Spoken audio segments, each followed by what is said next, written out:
Welcome everyone to this new Patchnotes rundown video, this time of the 2022 season, which is going to be the new name for each season that is now going to last 1 year instead of half a year. I'm happy to present the Patchnotes to you, and we're going to have a look at some topics I think are worth a discussion. If there's more questions you have, please let me know in the comments, and as always, the Patchnotes are linked in the description. First of all, there's going to be a new series of cups, which is called the Nova Cups. There's going to be 4 different divisions divided into elo ranges, so every of you will have a fair chance to compete within their skill level, and at the end of the year, the top 10 players with the highest points you can earn in those cups are going to be given those badges. On top of this, there's as well going to be prizes, either premium cents or sometimes even cash to the winners of those cups. As far as I know, those are going to be on a monthly base. I'm really looking forward to compete against the other players in those cups. Next on, we have featured game modes. From now on, there's going to be some sort of skill-based matchmaking in featured game modes, which is here, and then there's some event points given out. And in the end of such a featured game mode, there will as well be essence prizes, which is cool for those who either need new Mastermind options or want to get some free cards. At the moment, till the new season will start on January the 11th, we do have the 1 versus 1 featured game mode. You can play it January 6th till 11th, so try it out if you always wanted to play some 1v1s. It is skill based, as mentioned. It's not the game mode I was looking for. I don't have a lot of fun with it, but maybe some of you will have it, so try it out. Next on, which is a really cool thing and comes pretty close to some sort of Game Pass, Season Pass, is going to be the seasonal goal. This is a free thing for every one of you, and you will have 3 different goals. You see here, one's going till April, one's going till July, and one's going till October. You have those 3 goals, which for example are going to be reach Elo X until April 1st, and if you're able to reach this goal, you will be given 5,000 essence, which is already cool to have. And if you're able to finish 2 of those goals, you're gonna be given a free skin, which is limited until the next season starts. This season, you will have the chance to get this wonderful skin here, the Water Spirit Nikomata. So make sure to try and reach your seasonal goals and get this free skin. Afterwards, you will be able to purchase this skin in the shop. Mastermind 2.0 is probably like the biggest thing of this new season. There's sadly not going to be some new content in terms of hardcore game changes or changes that are going to impact the game after selecting your role, etc. But you do have some sort of impact through those new Mastermind options. You can see there's plenty of them now. You have 10 different options. So what exactly is going to happen? From now on, every time you play Mastermind in a ranked game, you will have 3 different Mastermind options to select from. 2 of those are guaranteed, which is going to be Lock and Fighter, you can see it here, and Greed. Those are going to be the 2 vanilla Mastermind options. And from the 8 remaining one, there will always be 1 random to select from. So you will have the chance to take Lock-in, Greed, or some of the other Legion spells. Not Legion spells, I'm sorry, Mastermind options. We will go through them real quick. I will give you my first impression. I did not play any of them yet, so I will be able to test them in the next few days and will present them to you in another video, how I would rate them, how my experience with them is. But now, this is like a first impression. First of all, we're gonna have a redraw, which is some spell we already have, but there's some changes to it, which is gonna be, you have +3 income, but 4 rerolls, which is 1 reroll in addition to what it was before. I think it's gonna be good. It's gonna be very, very nice to build up a role or a setup that is good against almost any wave because of those 4 rerolls, which I think is going to be very good in tournament scenarios especially. Next one, you do have the YOLO role, which is just given +1 income, I think you all know my my opinion about YOLO is it's not meant to be played competitively. It's just a fun thing to do. You should not play it in ranked, especially not if you're not like super high skill. Next one, there's Chaos and Hybrid. I'm not gonna discuss them further. There's some we have at the moment already. I think Chaos is given +1 income compared to before. Those are fun spells or fun Mastermind options. Play them in classic games, have fun there, but you can't reliably set up a build. You can't really look into the future and be like, okay, I'm gonna be weak on this wave or that wave. It's just not possible with those spells. So I would not try to play them. I know you do have the chance to get some really insane pushes with Hybrid, but your setup is always going to be messed up a lot by positioning. But now there's 4 spells I'm actually curious about and I would like to discuss with you because those are the 4 new spells I think might be interesting. You do have Fiesta, start with 0 income, but you get +4 income every time you leak, which is obviously very good if you leak a lot in the early game. Like if you leak multiple times in the early game, your income is actually going to get increased a lot. On the first look, I think this is going to be the weakest of all those spells because you basically don't want to leak. Because you would have to go for pro leaks, but you can't decide this obviously before you did see the role. So as you don't know the role before, you can't say that you can pro leak on wave 1, for example, and you can't really reliably play it. On top of this, you only have 0 starting income, which is going to be tough. The 0 starting income is actually the thing for Fiesta, Cash Out, and Castle, which is kind of surprising to me because Cash Out +17 gold, which is now +18 gold and already got a small buff. I thought you're going to have the vanilla +3 income and then you get 17 or now 18 gold on top, which I felt is going to be the strongest spell in this case because it's just going to outclass Greed. Because you can play even more aggressive in the early game, and by wave 9 you probably have a lead. So compared to Greed, you would make no deficit in gold. But since you start with 0 income, I don't really think it is worth it. Just due to the fact you cannot play a lot of hardcore greedy openers. Only those are going to be beneficial that are usually costing around 190s or a Nightmare or Berserker. Then you can go now 5 workers pre-wave 2, or those that you want to have a 5 worker tier 6 unit with a Graal, which was not possible with all the tier 6 units at the moment. Next one is Castle. It's going to be very interesting for all those that are playing a safe early game and then scaling later on. You get +40 income after wave 10, which is actually massive.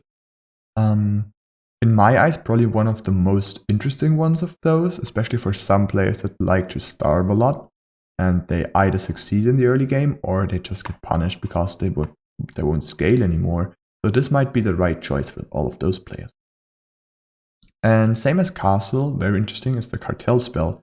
+10 income, so you do have 10 income starting, but you get -40 income after wave 10. This is for all those players that are able to insanely scale in the early game. I mean, you can work a lot with +10 income, which is going to be 100 gold, 50 gold extra compared to Greed until this level, but then you have those -40 income. So if you're not able to make a huge snowballing early game, the -40 income are going to hit you a lot. So I'm looking really forward to see those spells in action. This was just my first impression. I think Greed and Cartel are going to be good. Cash Out should be insane if you have those +3 starting income, but I think with only those 18 gold from the start, it's not going to be as impactful. So at the moment, I personally would probably just stay to Greed, which is, in my feelings right now, still the best spell, but I'm going to test them out. I'm going to rank them in a separate video. We saw those. We have some new skins. I mean, those are insane, like the Mech Consort. A dream, and it's only 395 premium essence, so go gather some premium essence, buy some, and get yourself some cool skins. We have some new secret cards, which is fine, but we want to skip all this and go right away to the game balance section. First of all, we have redraw. We already mentioned it. Now having 4 rerolls instead of 3. YOLO +1 income. that is as well. Chaos, as well mentioned, another income, but you do not have any more rerolls. And last but not least, we have Hybrid. And the cost for tier 2 and tier 5 units both decrease by 1 gold, which is going to benefit it. As mentioned, I think those are great classic spells. You can hardcore push with Hybrid especially, but I don't think those are worth to be played in ranked. Other Legion spells that are gonna get changed are Pawn Shop. I always felt like Pawn Shop was underused. I mean, you only lose 5 gold compared to the vanilla, I don't know the name right now, text allowance, or 15 gold to allowance itself, but you do have the chance to sell any unit for 90%, so actually a very strong spell, especially if you have to build up a whole new setup for one wave you're particularly weak on.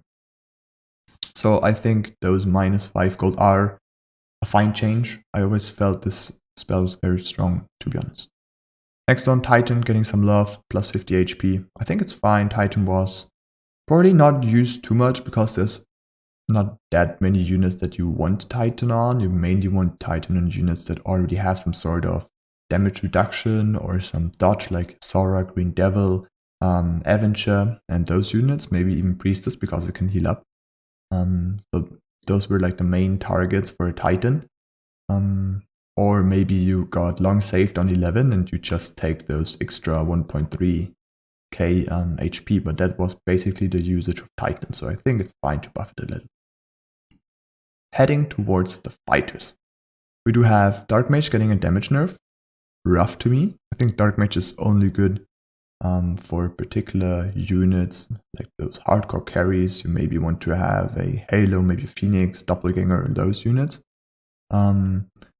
And the unit itself was not that great, especially since it's starting with 0 mana. Yeah, I think the damage nerf was not needed, but in addition, you get plus 5% spell buff. Not plus 5%, but you get plus 5%, but it's not a 5% spell buff. Bit confusing what I just said. But you get a nice buff on your Mind Warp, this is the spell. So good for carry units. Oh, one big change, I almost missed it. All those attack speed buffs are now gonna be additively instead of multiplicatively. So you have Dark Mage, you have APS, you have buffs from Halo and Seria, you do have the Skyqueens and Harpies, Atoms. All those units are now gonna change their speed buffs to additively instead of multiplicatively, which is gonna be a lot easier for new players to understand, I think. Chain Fist, finally somebody saw it. The spell is removed because you do have a 20 gold unit. Why do you need a spell there that you have to drop below 50%, which is like you have a range of 100%, you have to drop 100 HP and then have another 100 HP left to use the spell. I think this was always kind of unnecessary. I would love to increase the HP instead of the attack speed. The attack speed is kind of weird to me because usually this will not deal any damage anyways. So you would just love to have a bit more of a meat shield right there. The Oathbreaker is getting a small change. As far as I know, this change is still holding a Snail on wave 1. I hope it's still a thing. A few days ago this was still standing right there in the patch notes. I would just assume this is still going to be the case. Masks, False Maiden, and Hellraiser are now considered flying. This is something I'm kinda unsure about. I mean, with a double Leviathan, you have a 36% buff on Hellraiser, for example. The good thing is, since Mask and Leviathan both have pierce attack damage, this is not gonna be too insane and they won't just cover all the attack damage types. But I'm still not sure if it's gonna be too broken, especially if you have one Leviathan only, you pay a small price and you just set up all the masks around it, which is gonna be a huge buff, especially with the Hellraisers plus 20% damage, plus 20% attack speed. Looking forward to test it out. I think it's not going to be as broken as before because back then the buff of Leviathan was a lot stronger. Back then we had a flat buff as well, which made masks insane. The small ones. Right now I think it could be fine. I would like to test it out. I think it is a huge buff, especially for Tempest, but we will see more of those buffs to come. Proton, health, nerf, same for the Atom. But now both of those units are flying, and as mentioned before, you have now additively attack speed, and therefore you have the bonus attack speed per stack increase. Atoms fly now as well, again another buff to Leviathan, and we will have another unit you didn't expect to be flying now. So I think the Tempest is going to be, or especially the Leviathan, is going to be a very strong unit because you do have this high chance of hitting any other flying unit you can buff. Protons should not be that strong with Leviathan like masks, I think, but still this change here, we see it, more DPS at 1 till 5 stacks, which is going to usually be the amount of stacks you have in a normal round. Obviously they get a lot more stacks with either mana or if they're down in the middle ground and are able to ramp up there. But what makes me a little bit worried is this huge health buff on the Atoms. I feel like this might cause Atoms to leak a lot more early game, and you might not be able to do the standard triple Atom, 2 on the left side, 1 on the right side anymore because they're just too squishy now. But you rather need a tank instead of, for example, the Atom on the right side. Next on we have the Golden Bucklers getting some HP nerfs and some damage or attack speed nerfs. I think not needed at all. I was complaining about the last 2 Buckler nerfs already. I always felt this was like the best balanced units in the game. I think it lost a lot of HP already, 30 or 40 HP throughout the last 4 patches, if I remember right. So that's actually a hard cut. I always felt like it's a perfectly balanced unit, so I not really like this change here.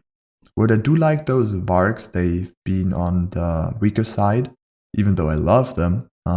They have not been convincing, especially the normal form, the non-upgraded form. Getting some love is awesome. And we do have some changes to Lioness, which is going to be more per stack, but then again, additively damage reduction and additively bonus damage, which I like. And it's always cool to see this description right there, so you don't have to do the math yourself. 0 to 1 stacks, it is weaker, now stronger at 2 till 6 stacks, which is great because usually you should never go for a Lioness if she only does have 1 or 0 stacks, unless you really cannot afford anything else.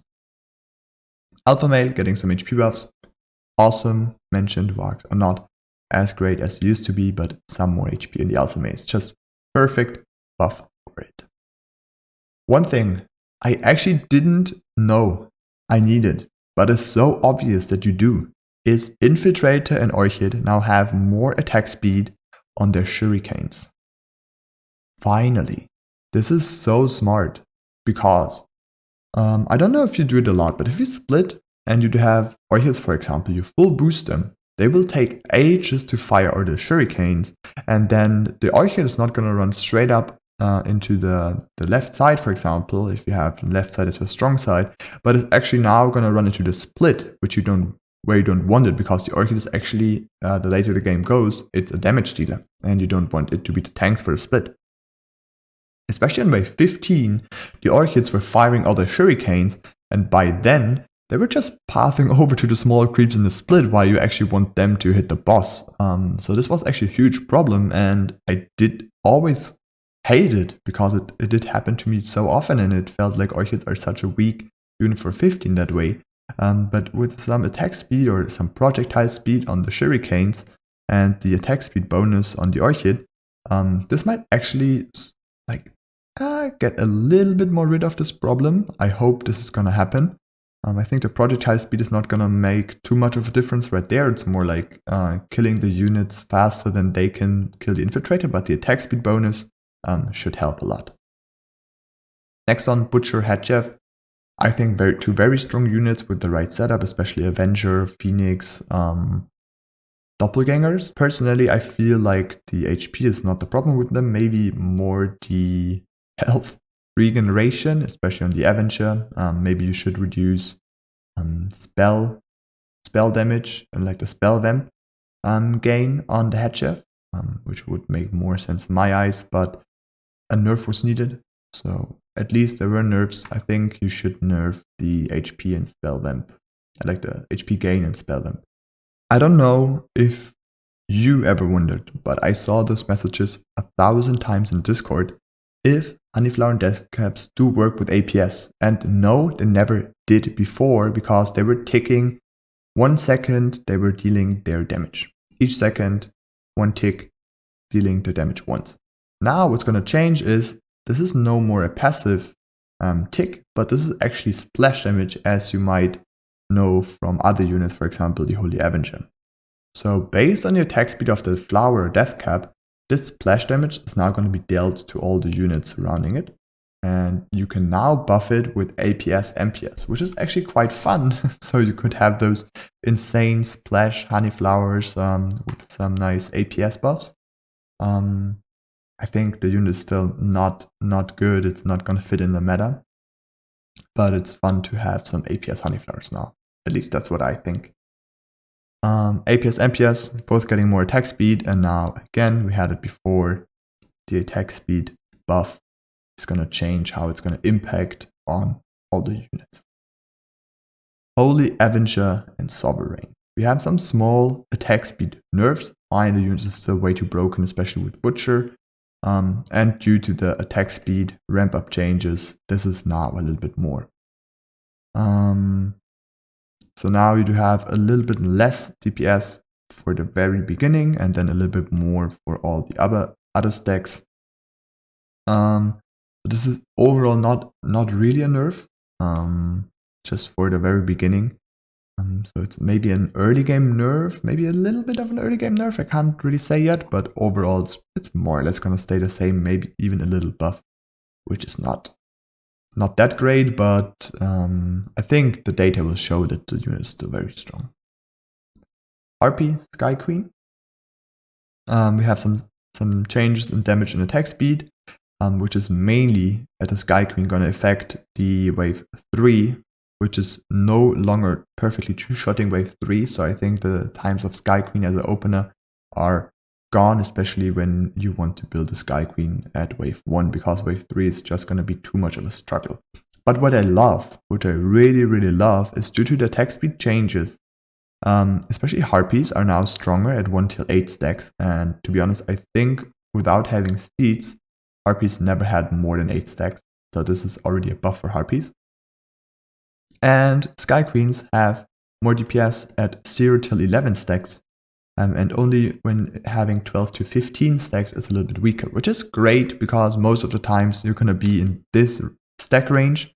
So overall, those two units are getting a small buff, which I love to see, because you have to commit on them, right? Because you have to build different. Usually you don't split. You let them go across the field. You do have a huge tank line up there. You do have Skyqueens with, in the best case, some nice buffers at the bottom. And it just didn't feel rewarding, because you had to sacrifice all your split. You had to sacrifice all this nice wave control. And the unit was just not scaling enough. And maybe due to having a stronger early mid game now, you can push harder and just scale with pure value like this. The next unit I mentioned before that is now flying is actually Radiant Halo and Arc of Justice. No clue why those units should be flying. In my feeling, this is just a straight up tower, right? So not really a unit that should be flying, but fine with me. Let's try it out. But what I'm really curious is Solar Flare is an attack speed bonus. Oh no, this one here can now stack. The attack speed bonus can now stack with mana units. So let's say you have Steeds and it's just gonna pump this mana into this Halo.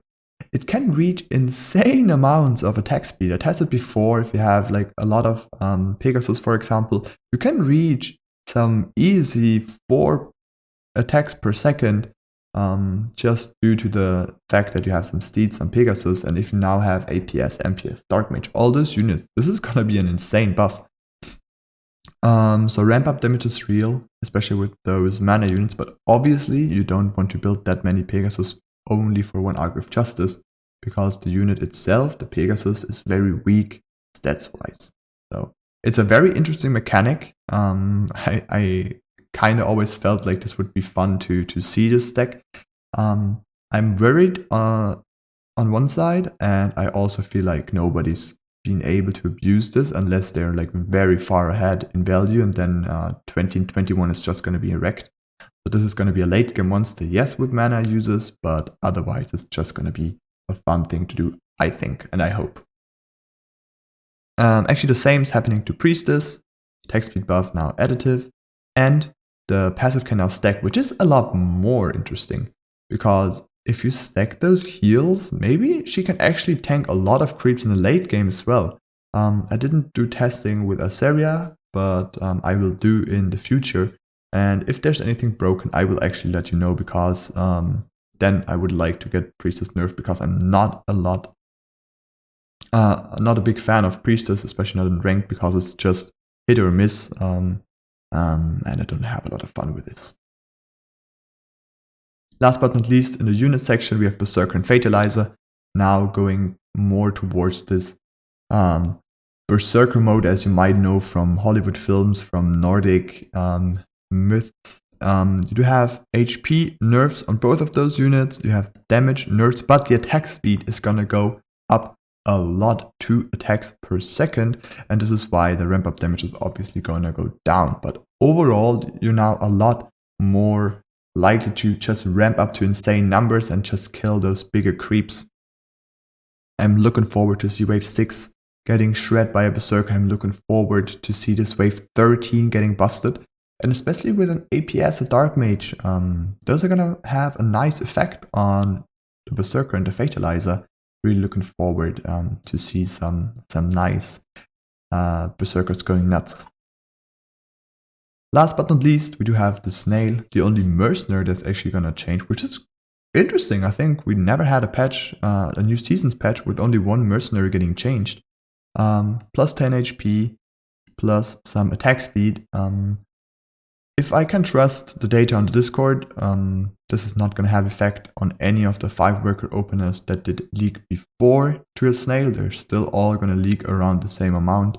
And since the Oathbreaker changed, that it's not leaking to a Snail in wave 1, I don't think there's any new opener that is kind of meta or that is like played frequently that is now gonna leak to a Snail. So I don't really see why Snail in 1 should be now more likely to be sent. Maybe I'm missing something. If so, let me know.